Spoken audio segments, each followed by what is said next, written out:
Let's welcome Shihan Thulane Sibisi. Shihan, a very good day and a very warm welcome to Africa at Play. Oh, thank you very much. Thank you for hosting us today. We really appreciate the opportunity that we're getting. Thank you so much for coming through on time. It shows that karate is a sport of discipline. When you are called 30 minutes before, you pitch before the show even starts. And for me, I want to say salute for that. Let's get on to it. What drew your attention to the sport of karate? I grew up as a single son at my family house. So my neighbor, Sensei Opa Muyeketi, he's the one who recruited me in early 1980s to come and join him. He was also training by that time. So he pulled me up and said, come, let's go and join a dojo in Katlehong Art Center, where I grew up. I grew up in Msiliki, in Katlehong Msiliki section. Then I fall in love with the sport when I went to the dojo. How do you know, how do you feel knowing that it took someone drawing you to the sport in the Honorable Sensei Opa Mweketsi to say, come and join the sport that you knew nothing about? Look at you today. You've hit the rooftop of the sport. You are a Shihan. I'm very much happy and I'm impressed because I never thought one day I'll end up being here as a Shihan or an instructor operating more than 13 clubs within the country in Africa. So I always look at him as somebody who changed my life, because if he didn't do that, I wouldn't be here where I am today because of him. When I went there, I went there with an empty hand, empty head. But today, I fully believe that I've learned a lot, and that's why I'm keep on carrying on. I wish many people can join the sport of karate, because it teaches us discipline and the respect. I'm thinking when anyone starts karate, it doesn't matter how much of a good fighter you are, you will get a hiding because you still need to master the technique. What happens after getting a hiding? What is this thing that says, go back? Don't even mention that, because when I went there, the first person who gave me a hiding, it was a female. I couldn't believe it. Remember, when you start, we've got this mentality that karate it's a men's sport.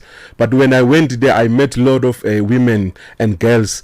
Then some of them, they were teaching us while I was still young, at the early age, while I was still wearing a white belt. And one of the females was a brown belt that time, Lirado. She's the one, after showing me that karate is not all about power, I think that's the thing made me to go back there. Then I realized that I still have a lot to learn from different people. For the benefit of our listeners who have not given attention to the sport of karate, they only know the name karate and they know that it's a sport where people wear white overalls or white suits and they've got belts in different colors. And that's all they know. And they see kicks on TV when there's a Chinese movie, but they know little about the sport. How do you define the sport of karate? We do have different sports of karate. In fact, is divided into two. We've got the semi-contact, then we've got the full contact karate, of which full contact is the Kyokushin that we are doing. And most of the people, they tend to misunderstand the thing that is different, because when you do full contact, we go power, and in the semi-contact, that's where people, they punch and pull back. So our karate, a full contact Kyokushin, we teach our students to be able to defend themselves when it comes to a real life. That's the most important thing, because not only fighting, we also teach you the means or the ways of protecting yourself. Moving away, it doesn't mean you are afraid, but it's a part of defending yourself. And talking about defending yourself, let's talk about self-defense, because karate is one of those sports that provides one or equips one with the ability to be able to defend themselves when they're being bullied or when someone starts a fight just because you're a quiet person and they think they can take advantage, and only to find you are not a walk in a park. Yes. We discourage our karateka to fight at schools. We discourage them even to fight in the community, because we know you can hurt somebody, and if it goes further and they discover that you training karate, it's a problem, because they will say, but how do you use your karate to somebody who doesn't train karate? You are categorized as a weapon as you are walking, so you are dangerous. So you need to be more disciplined and respect, and to be obedient by all means at all time. No matter how the situation it is, no matter how it escalates, how far, you need to keep your cool at all times. So you'd rather avoid a situation than fight back. Exactly. That does not mean you're a coward. That means you're not a coward. You're just being disciplined. You're just being disciplined. There you have it. That's Shihan Thulane Sibisi. Let's talk about different colors, different belts. What do they imply and what's the sequence? Yes, the white belt, that's the entry of our karate, the white belt. The orange belt, that means you are still walking around, you're trying to find yourself. Then we go to blue belt, now we're saying your eyes are a little bit open, you can see all the directions. On the yellow belt, that's where now we start seeing whether you've got an interest in what we are doing. Most of the people, they don't reach that power, because in that white and blue, that's where we're testing your power, we're testing your mentality and everything. When you go to green, we started acknowledging that you're becoming a senior now. When you go to brown belt, you've got responsibilities now of teaching other people who are coming behind you. When you go to Shoden is the first black belt. You're becoming a junior instructor now. So you can instruct, you can give instructions, you can command, we can rely on you, because you have spent plus minus 4 years with us. We know that even if I'm not there and you're running the torch, I know everything will be run smoothly, like I'm there as a senior instructor. How do you get to become a sensei? You grade, it's like a syllabus. There's a syllabus that we follow, like at school. There's certain syllabus that you follow. Then from this syllabus, each and every year we grade twice. We'll go for the first grade in April and we go for the second grade in November. So step by step, you master the syllabus. Then at the end, you write your examination and you do your practicals. Then you get your belt. What's the ideal age for a child to start being part of being a karateka? At the early age of 4 or 5, I will think parents should allow their children to come and join the sports of karate.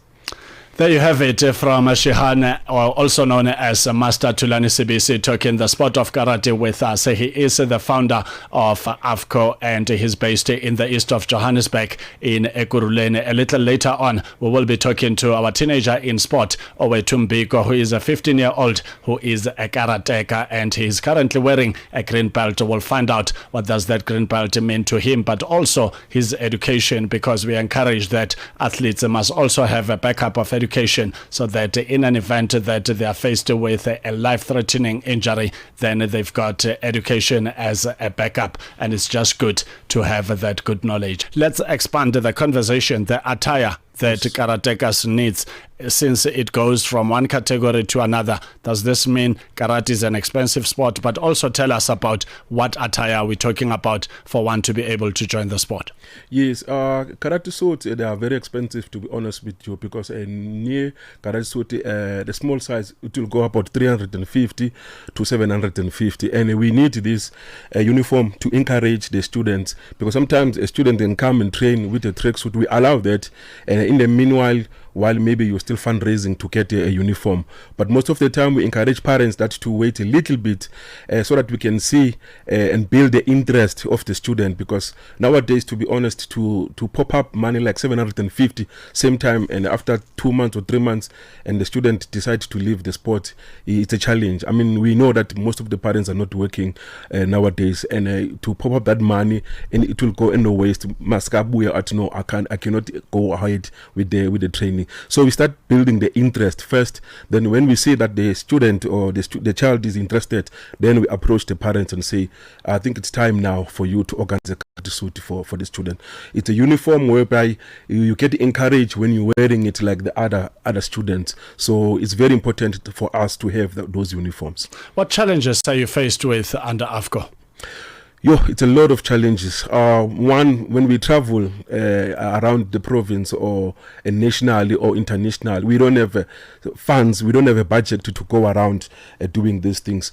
And the biggest challenge that we have now, whenever we do our gradings or trips, small trips, some parents, they will tell you straight that I'm interested in the sports and everything, but I cannot afford.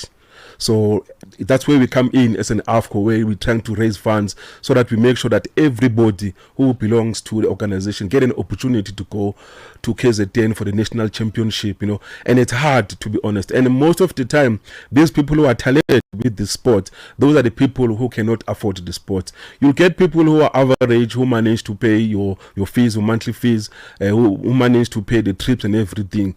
But you can see that they are not that much interested in this. But those people who are dedicated to the sport, those are the worst that come from different families and disadvantaged families. So we're pleading to everybody who's listening to this, if they can assist, we'll appreciate. If the Minister of Sport, Arts and Culture, Minister Gayton McKenzie, is listening to this conversation, what would you like to say to him? We need the assistance of the country. We need the assistance of the country through sports, because we've got a lot of kids. As we know, most of the kids now end up being drug abused. They are busy in Nyaupe, and we feel that let's help those who are being under the clubs, not only for karate, but all the sporting codes or all the people who are trying to make a difference in their respective communities. Let's help those people. Let's not wait for them to addicted to Nyaupe, then we come back and say we'll have programs for Nyaupe. Let's help those who still believe that they'll make a meaningful difference in the community. How's the calendar of karate looking like under AFCKO for 2026? We've got a lot of events that we're looking up to. Now on the 14th of March, we'll be having a kata tournament at Thokoza Stadium, and on the 30th of May, we're looking at African Championship that will be at Phosphorus Civic Center. We're looking at an international event in Russia late in November. We've been invited to come and participate. There's a Youth World Championship. So all these events, they need a budget, and we don't have budget. We're raising funds almost each and every day and marketing the organization every day. Just to put it out there for the listeners and potential sponsors to understand what we are talking about in terms of the challenges that you are faced with. Just for an international trip to Russia, how many karatekas are you taking with? How many senseis and shihans are you taking with? And how much roughly are we talking about in terms of the amount needed for this trip to become a success? Yes, we're looking at 15,000 rand per person. That is only for the flight return. Then we're talking about accommodation. We're looking at about 8,000 rand. Our plan was to take the best of the best in AFCKO, plus minus 8 participants to attend this Russian Youth Championship. So we're looking at plus minus 200,000. We'll manage to cover almost everything to go there and come back.